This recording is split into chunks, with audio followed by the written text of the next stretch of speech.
sorry.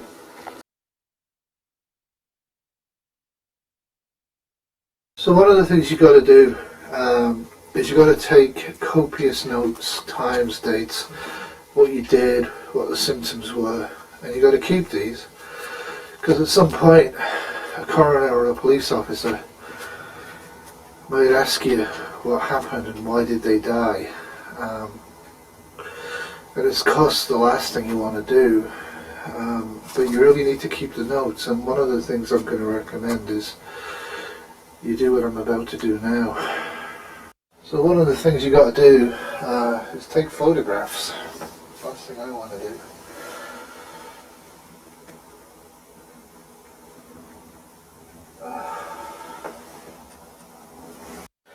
So they kept body bags. Otherwise you're going to have to use the sheets you've got and there's leakage. Anyway, let's get on it.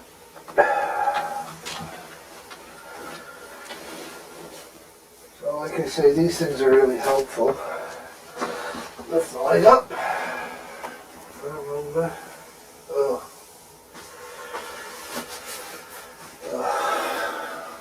Make sure you got some underneath the head because it drains a lot. Now, these bags won't work very well as lifting bags, they'll rip. They're just latex rubber. But carrying Kitty down the stairs would be too much for me. So I'm going to use this carefully to take her down the steps. Now if you don't have these, make something similar. You've got 3 tags. One goes on the outside of the bag, one goes on the left or the right hand, and the other one goes on the opposite leg. And these are designed for hospital use, but anything like this, what you need to do is put a full name on, social security number, date of birth, address, time of death, and why she died as far as you can tell. And as you see with this, it's just for the tone, for the personal effects, but honestly if you can put on one arm and the other one, because a lot of times when you go opening body bags looking to see who's actually in the body bag because the outside label's been removed, when you open it you might be looking at the foot and you don't want to open the whole bag, certainly after a few weeks. So I'm going to put the first tag, gosh so cold, on her left ankle. The other thing with these is don't tie them too tight. Simple reef knot's just fine.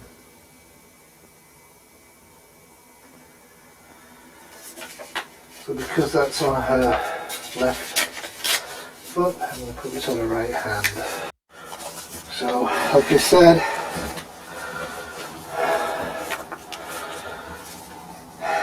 opposite arm.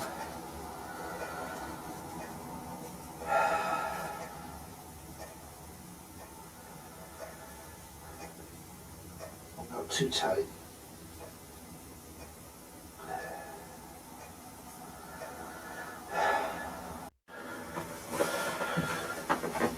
So this is going to go on the outside of the bag.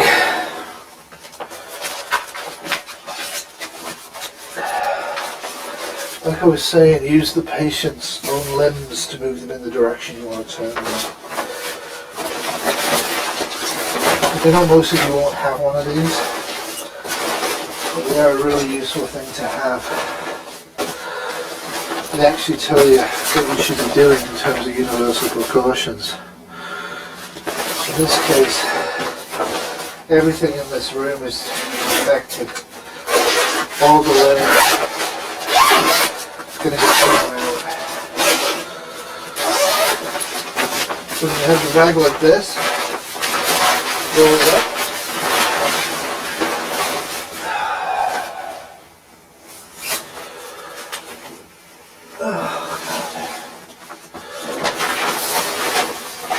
Get it nice and tight. Don't worry about it too much. And then get hold of the limbs. You want them to move in the direction of this direction.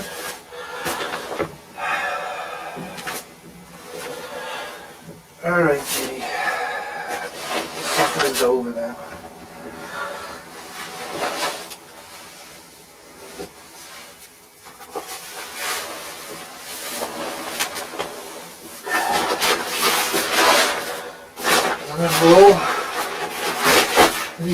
this for sheets. Oh God. I really do my best here not to think about what I'm doing. I've done this so many times before. So much in the last few weeks.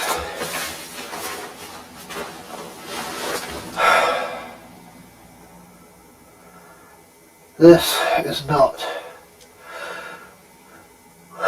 what I expected to have to do.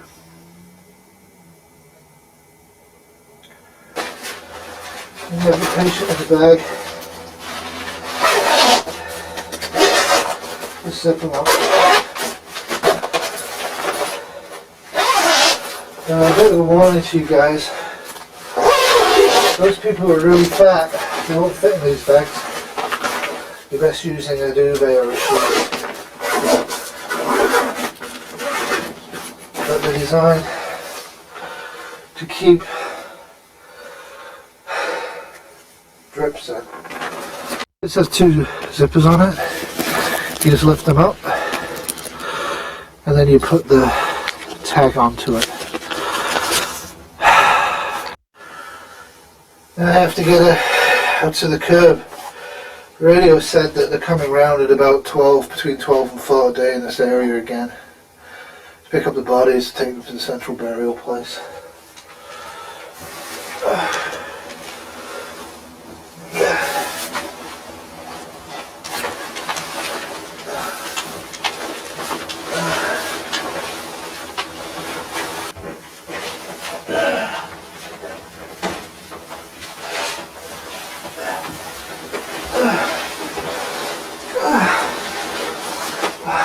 Jesus Christ.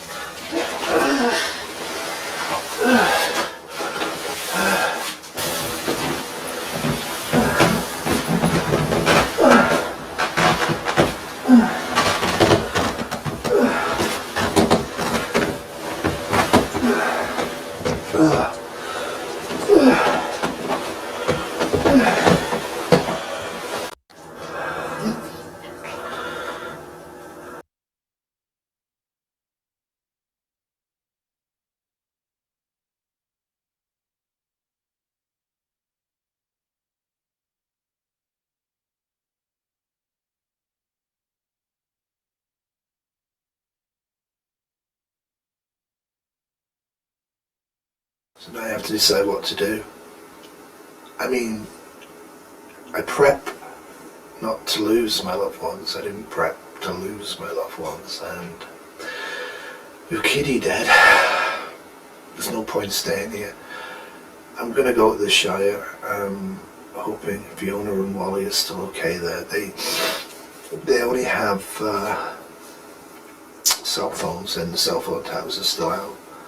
So I'm going to fill up the car with gasoline and bundle up the dogs and head there, and then see what happens after that. The government is still seems to be doing something. There's been trucks rumbling past the road every day, both to the police station, the main regional police station, and also now to the Royal Canadian Mounties. I phoned work, didn't get an answer, so I think hospitals are still closed. The radio is getting more strident about control and do what you're told and sign to issue orders. So I think if I don't leave now, I might get stuck here. I don't want to. So much memories of Kitty here. I just don't want to stay here anymore. So I'm gonna go, and I'm gonna go to the Shire and help Fiona and Wally out. I guess there's a lot of food there. What I'm going to do with the fairly large supplies I still have here is I'm going to actually just give them to the neighbours, I think. I've been feeding them on and off. Large number of them are dead. Like I say, every day you go out, there's body bags. And people aren't putting them out on collection day, right? They're putting them out all the time. It's horrible. When you prep, you don't prep thinking that your loved ones will die. It's kind of the opposite, right? We prep so our loved ones won't die, but we all die. And in SHTF, is it the lucky or the unlucky that don't die? Anyway, if I make it to the Shire, I'll maybe post another video just to give some closure to you guys, because other than Tyler and Uncle Al, I've not really seen too much online from people, and Tyler looks like he's on his last legs, but he's young, maybe he'll be okay. That's it for me. Anybody out there watching this, stay strong. Try and be hopeful, especially when there's no hope. Bye.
Wally!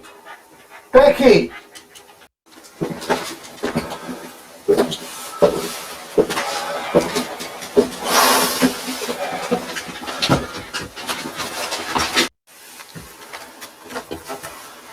Becky? Fuck.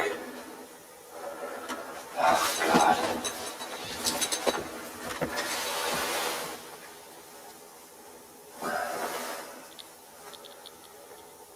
Shit. The fuck did you do?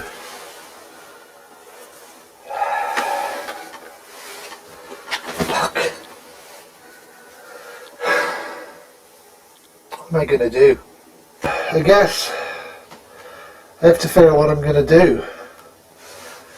No Kitty, no Fiona, no Wally. I have food. Society's all crumbled up for the time being.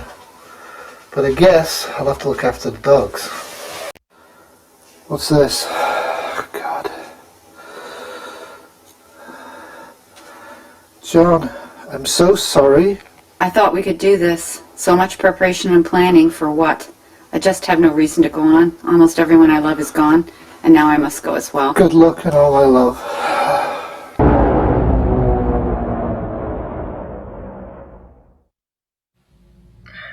Hey Huples, I don't know if I have the flu, but I have a flu right now. So I haven't been uploading very much, but I'm gonna try to get a couple videos out to you here soon, documenting what's been going on around here and just what's been going on in my life. yeah, like I said, I haven't had time to be doing anything with YouTube.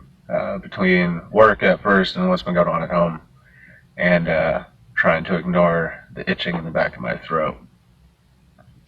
It's been pretty hectic here lately. Anyways, hope you're doing well. I think I'm caught up on your videos, but I'm not sure. I'll talk to you later, Huples. I think Uncle Al and HDP have videos out lately, so I'm going to try to catch up on that. Alright, stay safe out there. Hope you're well.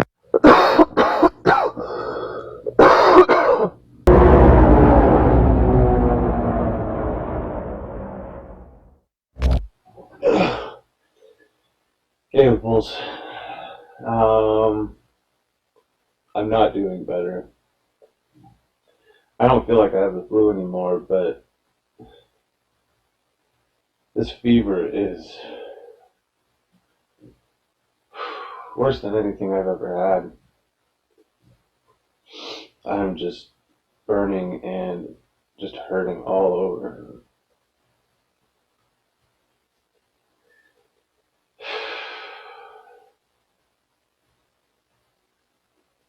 This isn't like Spanish flu, is it?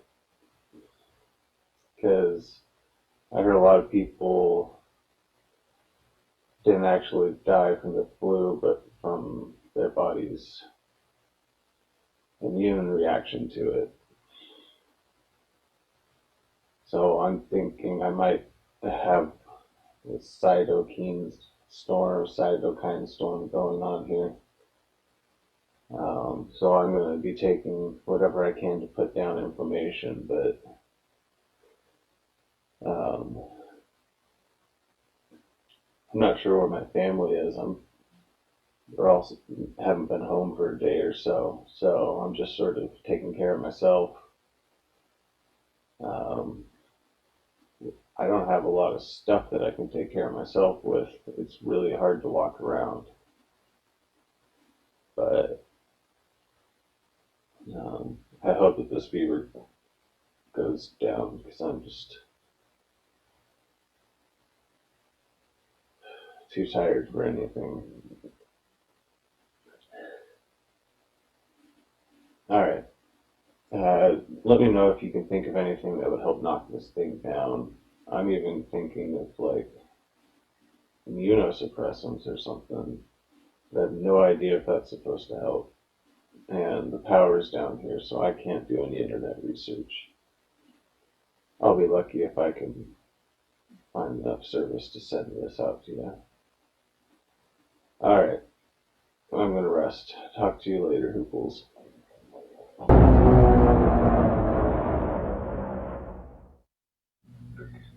Hey Huples, Tyler here. Yeah, so I haven't been posting for a while, but I did survive.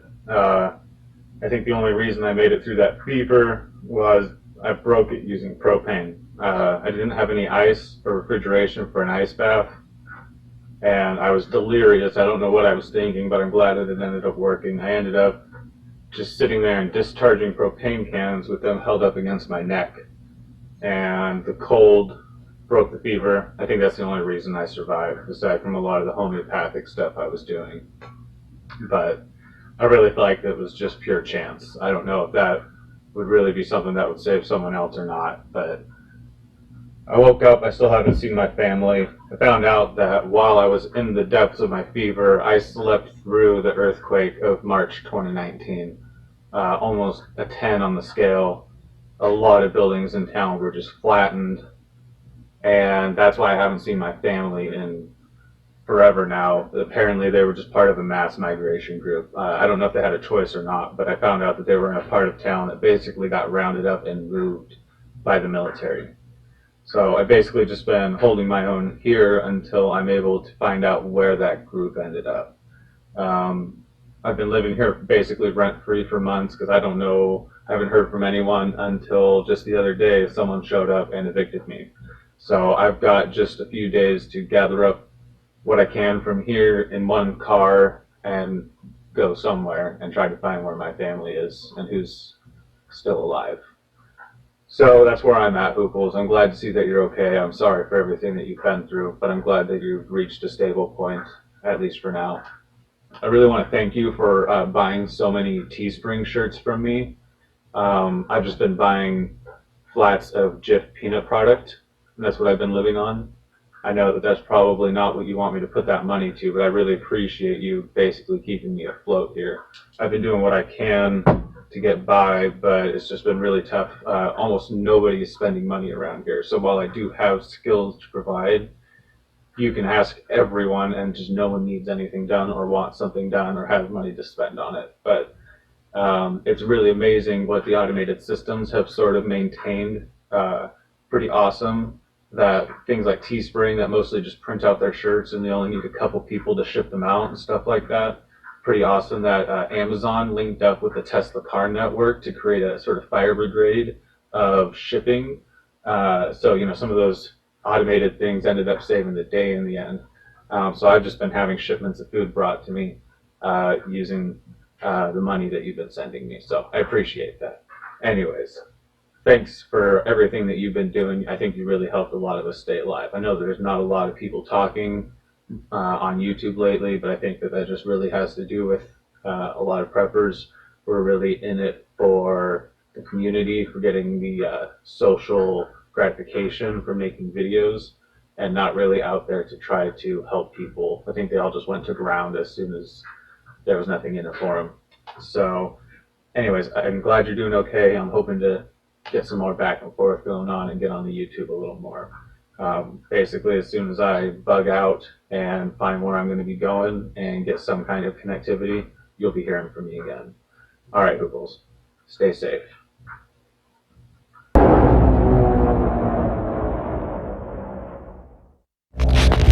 Hey Huples, I'm feeling much better lately. I've been taking a lot of different homeopathy stuff, boost my immune system really strong, just kick the butt out of this flu thing. I think being a young guy has its benefits, just having a really strong immune system, because I don't know if it was the flu, but I'm over it, man. So I'm out taking a walk on the beach. It's empty here. I'm not going to say that there's any good thing about having everybody staying indoors and so many people dying, because there's not. Having an empty beach isn't worth it. But I did want to point out, I have not seen very much air traffic lately. There's a helicopter flying overhead, and that prompted me to get this thing out and talk to you. I have not seen much air traffic for weeks. Anyways, so I told you I'd get a video out to you here soon, and now that I'm feeling much better, I figured I'd update you on the situation out here. So it took much longer for anything to hit us, and that's pretty much as per usual. I'm pretty far out, not pretty far out whenever you've got a lot of distribution going on, but it always took fads and things like that, technology, a while longer to, a year or so longer to hit us here. And that really sounds sort of hokey, but it's true. Whenever you live sort of in a really rural area, even the big chains don't bother rolling out the new products as big in your area as they do New York and stuff like that. That's all starting to sound just a little bit outdated anyways. R&D isn't really happening a lot of places. Anyways,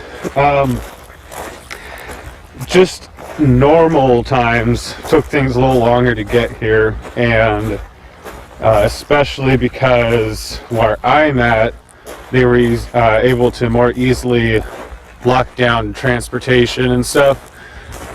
They closed the state borders a lot earlier here than a lot of places, which really hurt our economy, but agriculturally speaking, we were able to, we're mostly exporting, so they thought that would be wise, and for a while it was. It kept the illness from popping up too fast, but there was no real stopping it. As soon as it hit us hard. I was working in food, and they closed most of the food outlets down real fast, but because we had local sourcing and pretty good cleanliness, they let us keep going, especially because we're right across from a hospital, we were pretty much supplying them for a long time. They eventually stopped letting them leave and started making us deliver it to them to go through a clean process before, or a check process before it went in. It was pretty interesting.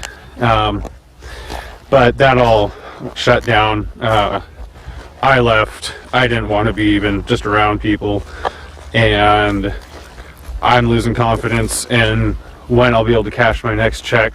I've got things that I can do for other people to get by and stuff. So I'm just switching over to doing my own thing, making sure that the people I know are taken care of and stuff like that. So it's been pretty hectic. My family has been trying to run around and help a lot of people. No one in my immediate circle has actually, my family or friends have actually died yet, but plenty of people are sick. Co-workers are pretty much the only friends I got in this area, and I actually haven't heard from a good few of them, so I may be speaking too early. But mostly it's just been really hectic at home because my parents are trying to run around and help a lot of sick people, and I'm trying to get them not to. But there's a real cognitive dissonance here. People wanting to believe that this is just another normal illness and not a pandemic.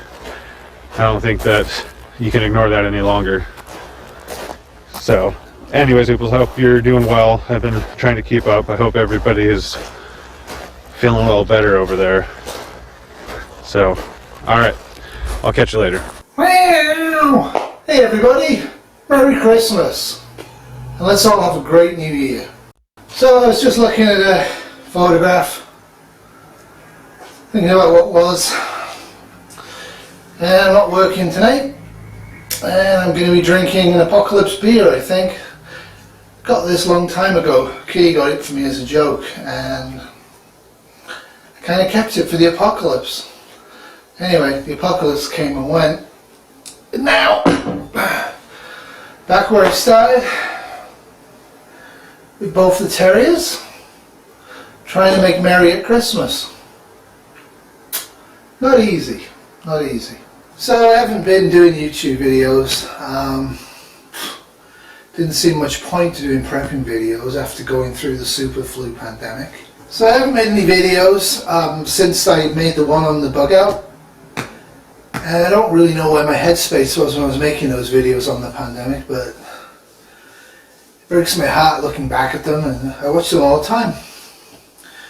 So what happened was, when I got to the Shire and Fiona and Wally were dead, one from the flu, and one from suicide, I was actually really angry at them. I needed people, and I didn't have anybody, and I was left to my own devices. And for about 2 weeks, I drank everything I could find in the house.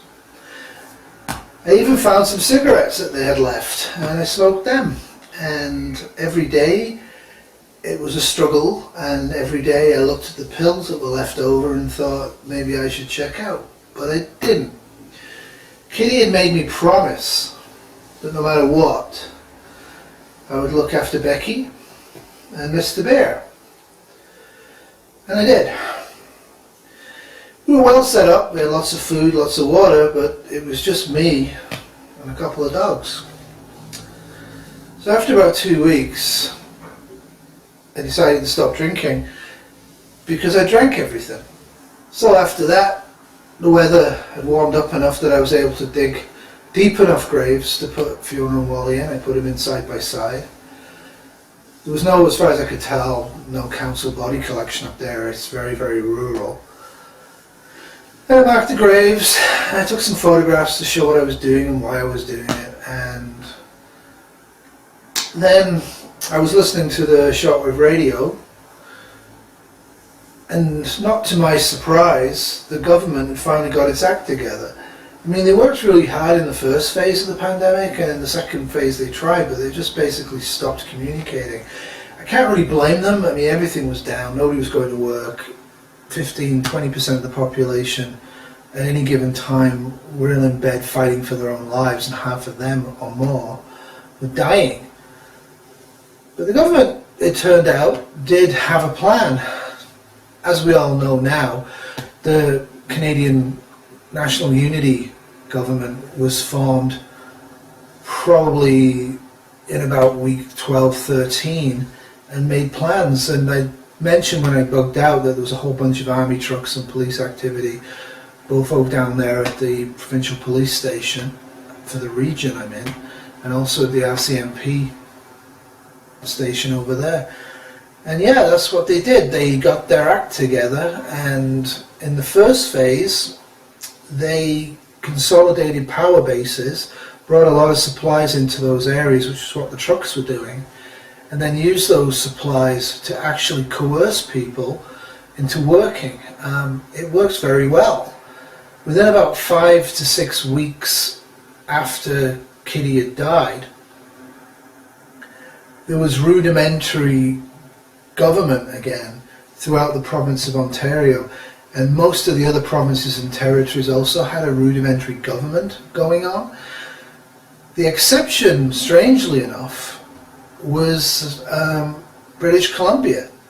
British Columbia actually didn't get its act together. I think that's because most of their population was in the Vancouver area, and they had awful problems, really awful problems, because of the major earthquake that had hit at the end of March 2019. A lot of people dead, a lot of buildings down. It really messed up Washington and Seattle as well, Washington State, and Seattle and Tacoma, and San Francisco and LA to some degree were also affected. It was a major earthquake, I think 9.8 on the Richter scale, and there was a tsunami of about 25 meters as well. But mostly it was British Columbia that got affected. We didn't know that. I guess the central government knew it, but like I said, it was no news. So I was listening to the radio, and they're appealing for people to register at local police stations and local fire stations to register that they were still alive and to register their skills and abilities and physical level of ability. About that time, we're now like, about a week had gone by, and I was out of alcohol, and I kind of was sobered up by that point. It was about 3 or 4 days after the alcohol ran out that I was just in bed vomiting and shaking. Got up and fed the dogs though, they don't leave you in peace. So I came back, I had enough gasoline, and came back to Newmarket, walked down to the police station and registered. And about 2 days later, the police came around and told me to pack a bag, gave me a bunch of MREs, and told me to get to Sunnybrook Hospital because they were going to plan to reopen it, which I guess made sense. So I took the MREs and gave the non-vegan ones, which was all of them, but I took the bits out that were vegan, to my neighbours. My neighbour Doug over there was doing fine, and he was very grateful for the food I'd left. Before I bugged out, what I did was I took all the remaining cases of food and actually gave it to him, because he's a good guy, and I knew that he knows who's decent and nice in the neighbourhood, and I knew he would look after the food and use it wisely. And I'd obviously filled a lot of the car up with stuff on the way back. So I went back to work. I basically lived at work for about 5 weeks. We got it going again. Power became common again. Power's on, power's off, power's on, power's off. There was major restarts of the water purification system in the Toronto area. They worked regionally, so the province was in charge, utter charge. Feds was somewhere out there, but the province was doing all this stuff, and it worked. Pretty much those of us who survived went back to work. We were registering online once power was stable again, who had died, and when they had died, and what they died of. There was no police investigation into Kitty's death, or Fiona's, or Wally's. I guess with the software system they were looking for odd things, but they didn't find any for that. I'm grateful for that. The only thing I'm really sad about is I wish I'd had the wherewithal to actually take Kitty to the Shire with me and bury her there with her sister. I regret not doing that. There is obviously, I think I know where she's buried. Who knows whether they got buried or burned or moved or dumped. Who knows what actually happened. But the big mass grave cemetery in the area is fairly spectacular. What everybody's doing now is they're raising funds and making big monuments with all the names on that they can find and stuff like that. So yeah, we suffered a hammer blow and society fell. And within 5 weeks of the fall, society was back to some degree. And now we're about to hit the first Christmas after the super pandemic, and things are pretty much back to normal. Bars are open, taxis are going, water's going, everything's basically normal. With some exceptions. There's mass numbers of homes empty in the Greater Toronto area. What Canada's doing is we're actually bringing in, I think, 1.5 to 2 million refugees this year to occupy the homes and to provide a stable consumer base. We haven't done anything like this since the Vietnamese boat people, and I think people are actually kind of excited about it. Those of us who haven't died, we've all got survivor's guilt to some degree. Like, I'm guilty every day that I didn't die. It's not rational, but I can't get over it. I don't know why I survived, so I'm constantly trying to do things to survive, to make it reasonable, to make it good. And I look at it, and I look at Kitty, and I look at Fiona, and I look at Wally, and I go, why did I survive? Why didn't they? So I'm putting myself heart and soul into work. I was expecting to be retired by now. Pensions are coming back. Stock market's coming back. I think the Dow Jones yesterday hit 9,000, I think. So it's still substantially way down on what it was. What I'd done is I'd put most of my money in the money market and bonds anyway, my stock funds, way before the pandemic, because I expected the stock market to correct anyway. So as of now, I think I'm back to the financial position I was before the super pandemic. The difference is, I think now, is like we don't treat people as aggressively as we did at work anymore when they're older. We let them go gently. There's not that fight to start continual dialysis or to do extraordinary ventilation or to prone people who've got cancer or in the 90s. All that stuff we used to do, we don't really do. People are much more calm and accepting of death than ever they were, I think. That's kind of a good thing. I think that's a good thing. What else? Well, America's still spotty. One of the things we did with the Canadian task force that was set up, where they actually started out in the army bases and they started out at the police stations and the RCMP bases and the fire trade stations, brought supplies in, brought food in, brought gasoline in, and then moved outwards and outwards. So rather than trying to restart power in the province, they did it in phased areas. That worked really well. And now doing that in parts of America, the Americans are doing that, but Canada's actually down there in force. It's strangely enough. What happened was a large part of America, the cities particularly, went up in smoke, literally. There was mass shootings, mass violence, and mass arson. So a lot of the inner cities in the States, I mean, I'm thinking of Baltimore particularly, are just gutted. It looks like they've been at war. And the only people they've actually been at war with are themselves, which is a shame. There is a move from the new American president. Who is the American president? I can't remember. I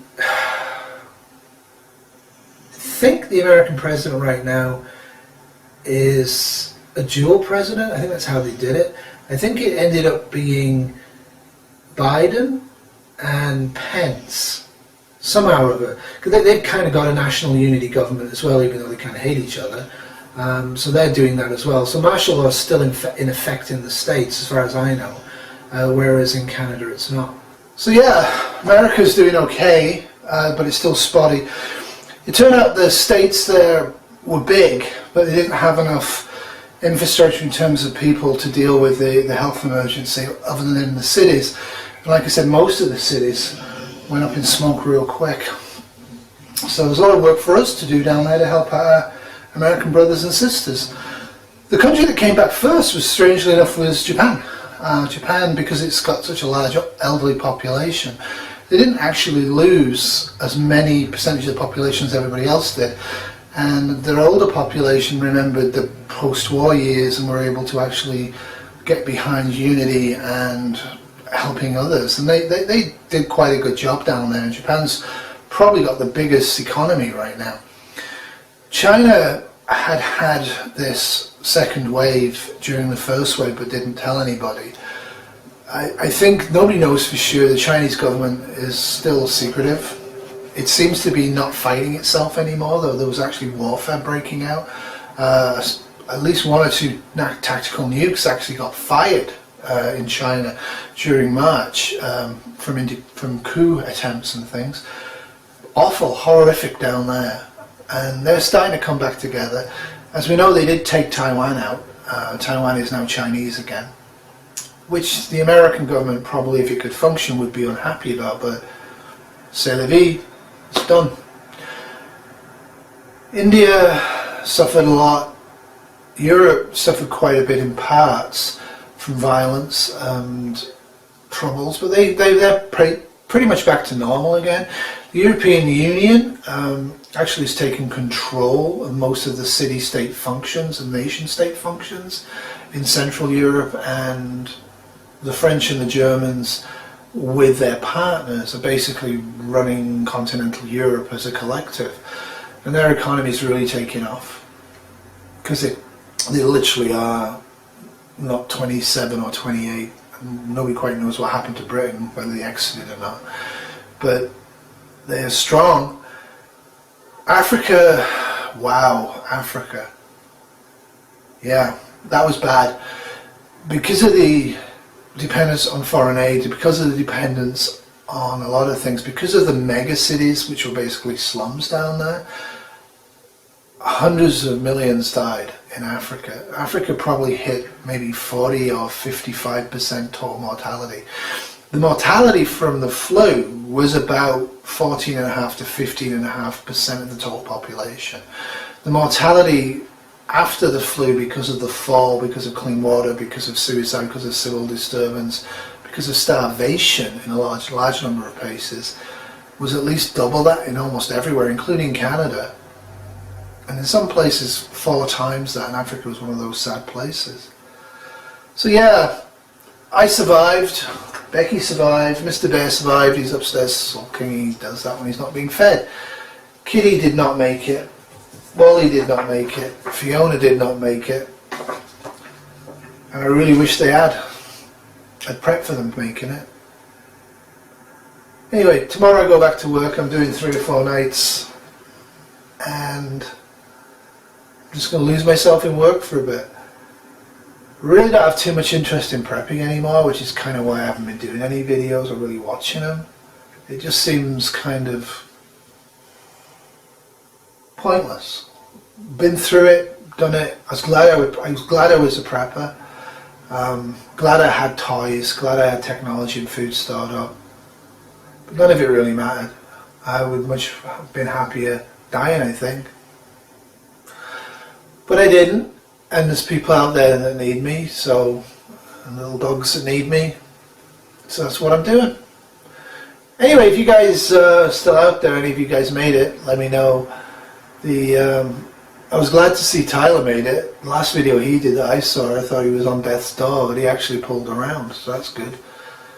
And there's not that many prepping videos anymore, I noticed, on YouTube, whether that's just because people have found somewhere new to go to, or whether people just kind of think, not much to teach people, given what we just went through. Anyway, that's it from me. I hope you enjoyed the pandemic, through my eyes and through Kitty's eyes while she was with us. Statistically, we've got at least 10 years before a pandemic hits again, so I guess we can chill out and relax. Nobody seems very keen on fighting anymore.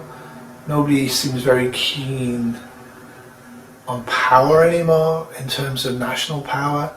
I'm sure that'll change. I'm sure as it comes back stronger and stronger, we'll slide back into our previous ways of being, seeing Africans as other, seeing Russians as other, seeing Americans as other.